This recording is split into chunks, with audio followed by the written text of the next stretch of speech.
Wow, thanks for joining us. This is live with Miami's Community News, and our guest today is Disco George Gonzalez. Thank you very much for being here, George. Thanks for having me. It's a pleasure. And we met online, I guess you would call that, one of our super fans, and commenting quite frequently. So tell us a little bit about yourself before we get on to some things you've done in the last 10 years. Well, I'm 53. You know, I'm born in New York, but raised in Miami. Obviously, I consider myself old school, and I've been in sales, customer service, and I'm a very outgoing person, type A personality, as some would say. Hold on a second. Heat fans and Marlin fans, hold on. We're going to be right with you here. Yeah. Right. And my dancing has made me popular throughout the years. You're dancing. Yes. So in my younger days, I learned that if you were a dancer, you had a lot more potential to have more fun, if you know what I mean. So I learned to dance, merengue, salsa, disco, some of the old dances that were traditional to my origin. And that's how, pretty much, believe it or not, Disco George, my name came about. George, right here. Disco George Gonzalez. So let me ask something. So you're a big Heat fan, big Marlins fan. I know we have a short video up here from the Miami Heat. Yes. All right. And Howard, next, let's see if we can get that up there. Oh, here we go, guys. This is a video that I used to be a season ticket holder for the Miami Heat for over 25 years. And they gave me the title of Heat Lifer, and they put this little video together. Great. All right, here we go, folks. Check out Heat TV for a special Heat Lifer video.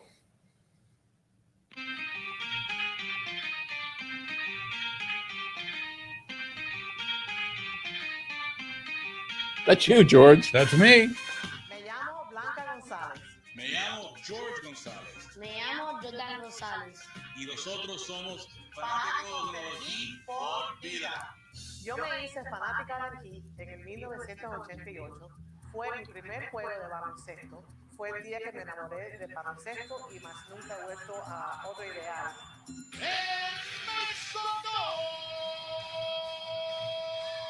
There you are, George. There we go. Oh!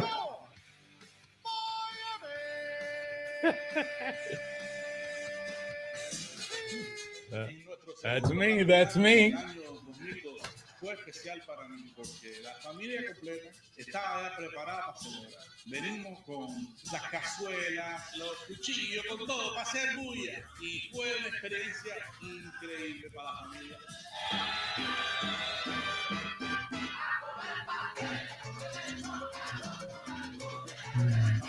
Guys, you watching this? How great is this? Me encanta venir a los juegos, me encanta ver los jugadores. Es una experiencia muy divertida. Yo soy un fanático de los Heat por una cosa. Nunca sabes lo que va a pasar en un juego. Y al último segundo es que tienes que quedarte. Porque si te lo pierdes, puedes perder la experiencia de tu vida. That's it. And if we could cue up the Marlins thing, if we can find that would be great. So as we get over to the Marlins, can you show us your shirt that you brought with you? Oh, most definitely. This is the actual jersey that I wore for 3 seasons as a Florida Marlin manatee. And I'm telling you, the experiences that I had with the Marlins were unforgettable. We started off at we were almost like marketing for them. We would be on Fox News. We came out on Regis and Kelly. Got to meet them. With this beautiful mug. Yes. And we also did a lot of Spanish television. And since I'm bilingual, I would do a lot of the interviews. We even saved the manatee once from the seaquarium. Hold on one second. What's the title on the Marlins one so they can look it up? Well, you can see a gentleman right there with the big glasses. Oh, that's you. Yeah. All right. So we're going to go to that just 1 second. So hold on, guys. So you play ball, right? On the Manatee, which is the fun team. Well, the Manatees were the first, what they considered the male dance team for the MLB. It's actually been the only male dance team for the MLB. They started with the Mermaids, and it was a hit. And believe it or not, What'd your wife say about that? my wife loves it. We're both very similar. We're outgoing. We love to dance. That's how we met. And going to the Heat games, I would, as you could see in the video, be a little animated and, join in with the music and have a good time supporting the team. And one of the producers from the Heat came up to me and said, do you mind if, we put you on TV? And From the Heat. From the Heat. And later on, he moved to the Marlins. And I'm not saying that I gave him the idea, but when he went to the Marlins, he called me. He goes, listen, we're going to do you times 10. And pretty much the Manatees were born. Let's see can we cue that up now? That's a video that one of the days we saved one of the manatees and put it back into the ocean. For a couple of manatees, and these guys are getting some help from pros. The seagulls are heading home. And these gentle giants can make a few fish for that. Craig Stevens explains he's at the news desk. They sure can, Lynn and Charles, members of the Florida Marlins, getting a helping fish. So that's you guys watching it. Yeah. A fond farewell for two endangered manatees who once called this aquarium home. The female sea cow, Marlin, was one of the last manatees rescued from last winter's flood scare. She arrived months ago, very thin and with no energy. Some didn't think this day would come. It's good to see her now. When I brought her here, she was really looking very bad. I wasn't even sure whether she was going to make it or not. Marlins volunteers, players, and even the Marlins manatees helping the Miami's aquarium on this. You can see me carrying the manatee. Yes.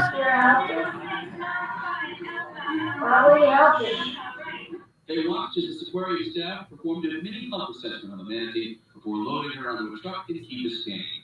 Plenty of strength was needed for that.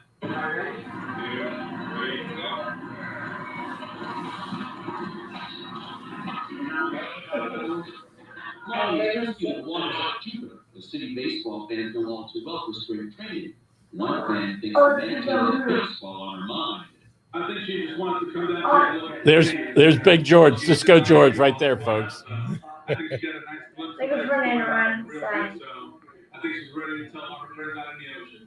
Marlin was put on about 150 pounds. A member of the Marlins dance team sees that as a good thing. So we're so happy to see that she's gained some weight, got back into manatee class weight. This is the first time the Marlins have participated in manatee release. And fun experience with fun. Look at Brett Hayes. Remember Brett Hayes? Wildcat, the second manatee, was rescued after biologists noticed a problem while she was floating.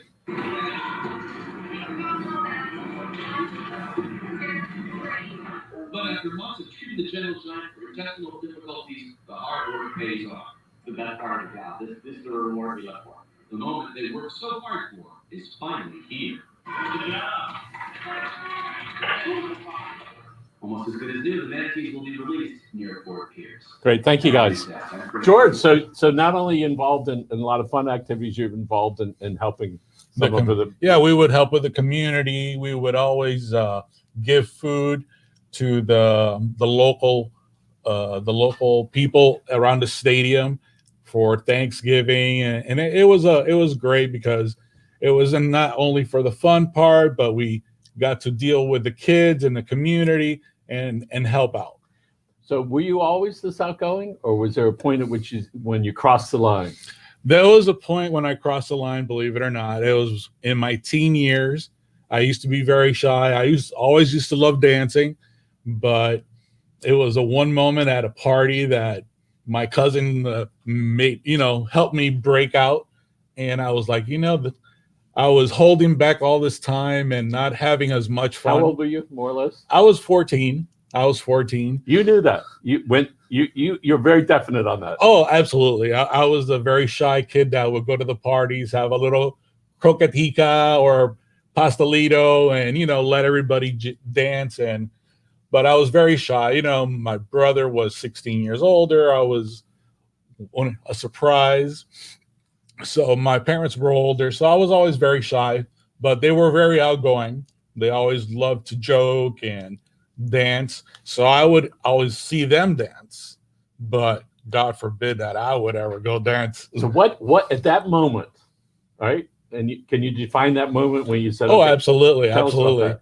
Well, I was my cousin had told me there's this girl that wants to dance with you. And I was like, well, you better tell her that I don't dance. and he's like, I think you have to go dance with her. And he just grabbed me and threw me right in front of her. He goes, here he is. He wants to dance with you. And then I was like, well, I'm already here. I got to do it. I'm gonna. So sometimes when that happens, somebody helped you along to get you where you really wanted to be. Yes. When did you realize that you wanted to be there? We know when you acted on it when you were 14 with a little help, but when did you start thinking, gee, I want to be more fun. I want to be more outgoing. Well, that evening I had a great time, and it changed my life forever, prospectively, because I was always very timid, and I was like, life, you only live life once, like they say, YOLO, So enjoy the moment because tomorrow's not guaranteed. So tell us about your children. I have an 18-year-old, as you saw in the video. Now he was much younger then. He's starting to work for Publix, and he's going to Miami-Dade Community College, and he's great. He's a great kid. So put aside that it's your son, all right? What do you think you can do currently to help people get where they want to be? Well, personally, I love to help people, but you can only take a person so much to a certain point. So I like to take them to the enlightened land. Like they say, you bring a horse to water, but you can't make them drink it. They have to be ready. Even though that day I wasn't ready, that was like they threw me in the pool without knowing how to swim, pretty much. But sometimes I think you have to a little nudge them in the right way. That's the way I try to help my son. I tell him what's right for him. I've been there, done that, even though it's a totally different era. But it's funny because I see so much of him in me. I mean, Yeah. And he's, of course, he thinks I'm old. I'm the dad. So whenever you see folks that at these games getting crazy and kissing for the Marlins and doing all that stuff, it's an amazing thing that happens when that camera goes around. How we learn what to do, right? Yes. And then you realize that so many people do that, including the ones that don't want to do it, but they've learned. Oh, this is what we do when we're in that place, right? It's just like the wave. Yes. And so sometimes we need to have that group activity, whether it's a friend or a mentor or a parent or family, to be able to say, hey, take a look over here. I remember years ago, I went down to Jamaica, and I used to have a fear of flying, although I would fly. So, okay, this is going to be my weekend. Get in the plane, go down there. Okay, I'm going to go up Dunn's River Falls, which was like harrowing for me. And then went up in the, you get pulled up in the air, and I forget what they call it. After I did Dunn's River Falls, I realized that is the time to break out. You're here, you're ready. All you have to do is walk down there and get pulled up into the air. And so what was one of the things that you did, right, that allowed you to look to this other direction as far as keep going? Well, I've always considered myself an organized person. I got that from my father. He was very, how could I put, organized. He had his desk, his old checkbook, the old school God way. bless him. Yes, and he taught me that and responsibility. And he would always had the old calendar. Remember the calendars that people would give away? Yes. And he would always jot down the date that everything was due, and that stuck with me. So obviously I do that now, but electronically with the technology we have. But I've always, like, in my 20s, I knew that I was going to school. And then I became a manager for a company that I worked for. And I saw myself growing as an individual, and my responsibilities kept growing and growing, and I was making more money. And, you know, of course, then life comes at you and evens you out, throws you down. You know, life is a roller coaster. Yes. You know. So let's talk about in dancing. When did you start thinking about dancing? How old were you? Well, I could tell you I used to love dancing since I was a child when I would watch TV. Yes, since I was, and we would watch the Lawrence Welk show. And Folks, in case you don't know, that was a really old show on Sunday night or whatever night it was. Yeah, and right? we would watch Hee Haw, and oh my God, Hee Haw! Ask Howard or Dex if they know what Hee Haw is. No, they're both nodding no. Yeah, I'm dating myself, and of course the famous dance. I would love Dance Fever and Soul Train. Those are great shows when they'd have that line and you'd. Yeah. So, and Danny Terrio with the disco. So did you ever take lessons or you just learned that on the? I took a couple lessons. There used to be a group, well, they're still around, called Salsa Lovers, that they do like a and Spanish. You're a pretty good salsa dancer. Yes. Very sexy, very great, together, expressive dancing. Yeah. And I loved it because, you know, it was a form of communicating, meeting new people. When I was doing the Salsa Lovers, they would do groups that there would 20, 30 people would go out, and there was no hesitation on dancing with different people because everybody was a friend. So it wasn't that, oh, I'm trying to pick you up in a club. It was, no, we're all dancing as a team. And that's certainly one of the things when you do that type of dancing. No, I'm just here, and this is what we're going to do, and then we're going to go to the next person. So that is a great learning experience. When I took some lessons years ago with my wife, the dancing instructor said, "Michael, breathe, and Susan, stop bleeding." So, so here it is, 40 years later, going, Susan.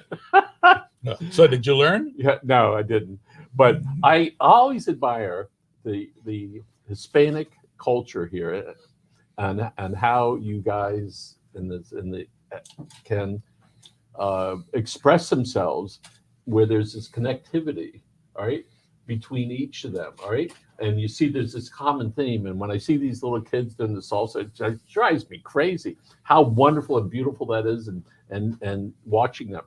So let's talk about your first time going to the Heat was in the early 80s, 85, 86. That's correct.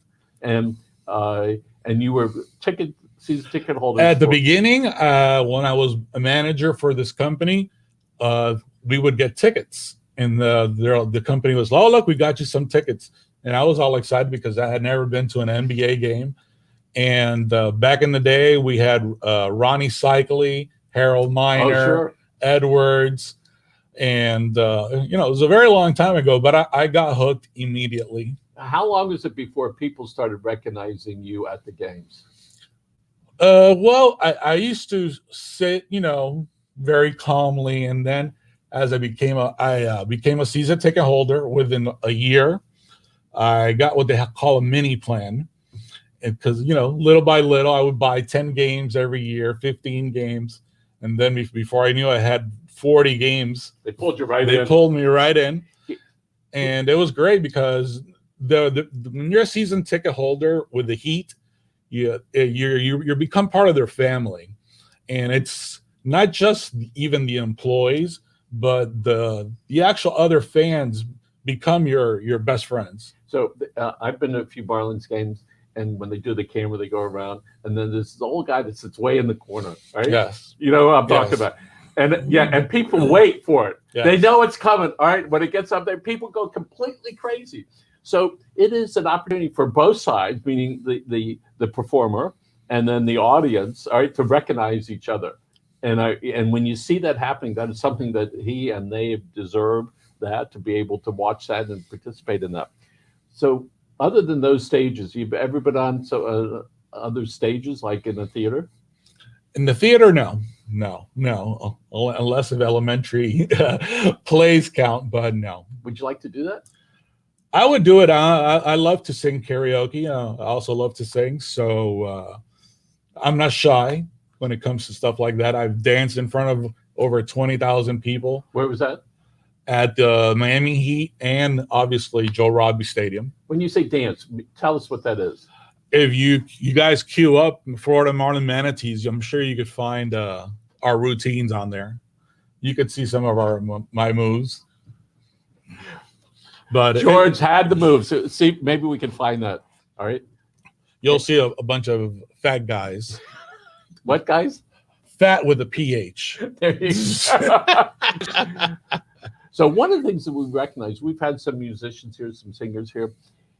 There are lots of people that like to perform, all right? And we interview all sorts of people that are in business, but the performers, there's something unique about themselves, and they not only they like it, they want to do it, all right? And there's a whole group of us that want to see them do that.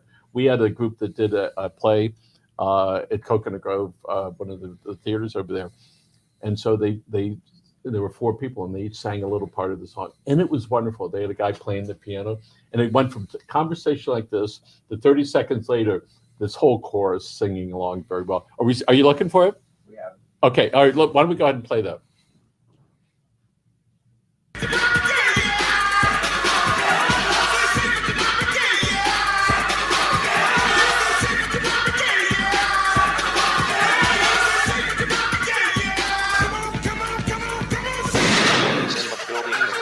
How about a nice round of applause for your Florida Marlins Manatees? That was a And quickie. of course, the Mermaids.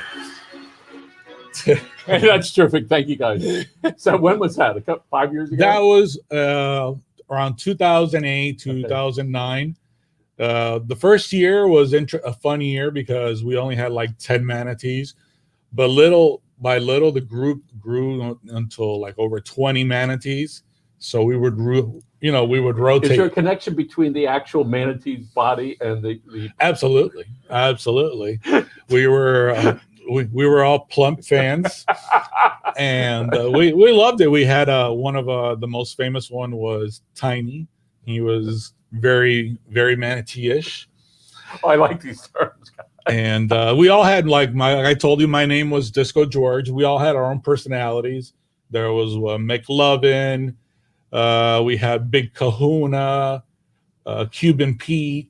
And the people that your buddies that all sort of walks of life, different jobs, everything. The only thing that tied us together is that we love the Marlins and we love to dance. That is terrific. You have a great personality. We do want to thank you for being one of our fans and commenting on as many as possible. And I know the other day I put in the wrong name, but I caught it and I changed it. And about 5 seconds later, the note popped up. It's okay. No big deal. Martinez, Gonzalez, Gomez, we're all good. Goldstein, Greenberg, it's all good. Well, Michael, I want to thank you for having me. It's been a pleasure. Okay. I really enjoy your show. I think you have a little bit of everything on the show.